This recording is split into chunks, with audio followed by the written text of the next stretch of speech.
हिमालय। यहाँ के जीवन भी यहाँ के चट्टानों जैसा है, कठोर लेकिन खूबसूरत। इसी खामोशी के अंदर और एक खामोशी छुपा बैठा है। लद्दाख के पास चित्तन किला।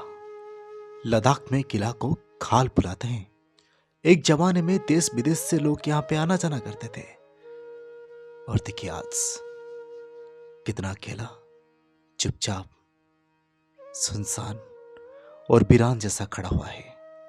सुनने मिलता है यहाँ के राजा इस किला को यहाँ पे छोड़ दिया और सारे परिवार के साथ यहाँ से चला गया। और ये पता होने के बाद ये जगह और भी डरावना होने लगा है और रहस्यमय भी।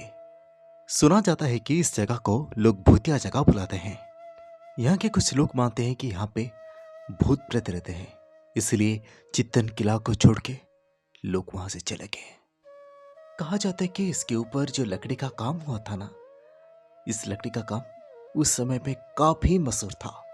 लाइन ऑफ एक्चुअल कंट्रोल के उस पार है बाल्टिस्तान। 8th और 9th सेंचुरी में वहीं पे एक राजा था जिसका नाम था थाथा खान। कुछ लोग कहते हैं थाथा खान लोगों का काफी चाहता था, इस वजह से उसका दोनों भाई उसके ऊपर काफी चलते थे। उन्होंने थाथा खान को मारने का प्लान बनाया, लेकिन वहीं पे कुछ कोर्ट म्यूजिशियन थे जो थाथा खान पे काफी हमदर्द थे। इतना बड़ा गहरा साजिश पता चलते हुए थाथा खान उठा और खुशी से नाचने लगा। नाचते नाचते काफी चातुराई से अपनी चादर से मोमबत्तियां बुझा दिया। फिर अंधेरे का फायदा उठा के थाथा खान वहां से भाग गया। एक दिन शिकार करने के लिए घूमते घूमते थाथा खान चित्तन तक आ पहुंचा। हरी भरी वादियां और पहाड़ों के बीच उसे जन्नत महसूस हुआ और थाथा खान सोचा यहीं पे एक किला बनाया जाए। यहाँ पे एक लकड़ी का गोल वाला घर था जो हवा के साथ घूमता था।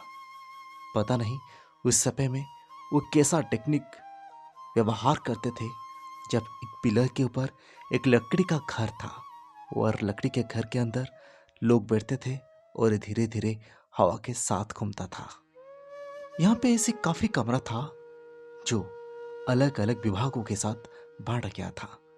9 मंजिले वाला ये विशाल इमारत, विशाल किला चित्तर। दो तरफ दोनों पहाड़ थे और वो दोनों पहाड़ के ऊपर 9 मंजिले वाला घर, और वो घर को कनेक्ट करते हुए एक ब्रिज जो एक मूवेबल ब्रिज था। चाहे तो इसे निकाला जाता था और फिर बाद में लगाया जाता था। और कहा जाता है कि आज जहां पे पत्थर का वादी है ना, वहां के अंदर एक सुड़ंग है, एक गुप्त सुड़ंग जो वहां दूर एक नदी तक जाता है। और कहा जाता है कि 8वीं सदी में ताता खान ने यहाँ पे एक छोटा सा किला बनाया था जो 3 और 4 कमरा था। शेर मलिक ने 16वीं सदी में इस किले को एक पूर्ण रूप दिया और ये 9 मंजिले वाला किला बनाया दिया। सिंकन चंदन और उनके बेटे, ये दोनों कारीगर ये पूरा किला को दुनिया के सबसे गजब नमूना के हिसाब से बना दिया था। और कहा जाता है कि एक डिस्पेंसर के कारण इस 9 मंजिले वाला किले को तोड़ा गया, और तोड़ा इस राज परिवार के कुछ लोगों ने। 1950 के आसपास ये घर ठीक ठाक था। जब उस समय के लोग देखते थे तब ये घर बहुत ही सुंदर लगता था। चमक नहीं थी, लेकिन पत्थर और लकड़ी तब भी मजबूत थी। लेकिन उसके बाद इसका देख रेख का ध्यान कोई नहीं लिया।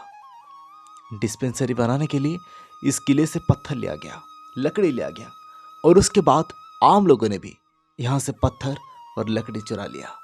तब धीरे धीरे ये खंडर और भी वीरान बनता चला गया।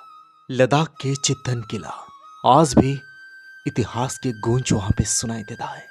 आज भी चित्तन किला है, लेकिन उसकी चमक लोगों ने ही चुरा लिया। आज भी सुनाई देता है वहां पे इतिहास के गूंज।